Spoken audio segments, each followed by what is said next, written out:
Економијата и бизнисот пред крах, голем број граѓани во опасност да останат без своите работни места. Владата со мерките кои ги објави не помага воопшто на економијата. Лидерот на опозицијата Христијан Мицкоски потенцира дека игнорантскиот однос на власта директно на своја кожа ќе го почувствуваат луѓето. Според него недозволиво е власта да не донесе ниту една мерка за помош на бизнисите, од кои зависи екзистенцијата на голем број работници. Мицкоски открива дека финиот кавадарци целосно го прекинува производството, а тоа го сторили Бучим, додека пак во опасност е доведена работата на Макстел и рудникот Саса, со чиј евентуален прекин на работата, државата губи милиарди евро од извоз. Тоа што се случува во изминатиот период е комплетно игнорантски однос од страна на владата кон стопанството, но исто така и надмен однос од страна на владата кон предлозите на опозицијата, наместо да биде конструктивна, да ја прифати понудата, да седне да разговара и да преговара.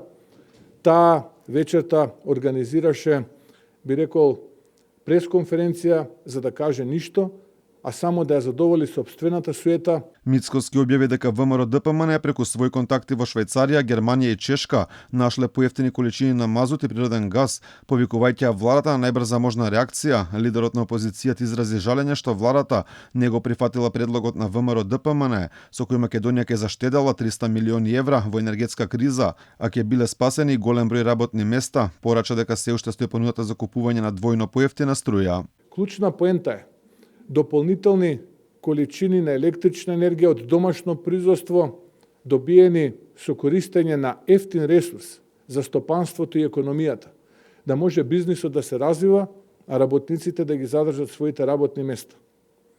Дополнителни количини на топлина, за да може Скопјани и сите корисници на централното грејење во главниот град Скопје да не плаќаат повисоки сметки.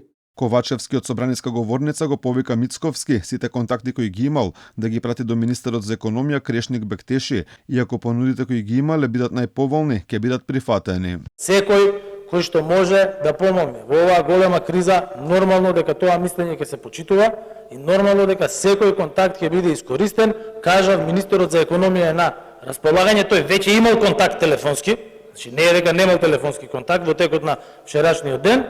И доколку имаат навистина такви контакти кои што нормално дека ќе бидат евалуирани. Лидерот на опозицијата го повика Ковачевски на дуел на кој сака медиум и во кое сака време, каде тие две ќе ги кажат плановите за справување со енергетската криза, а побари средба со премиерот во владата.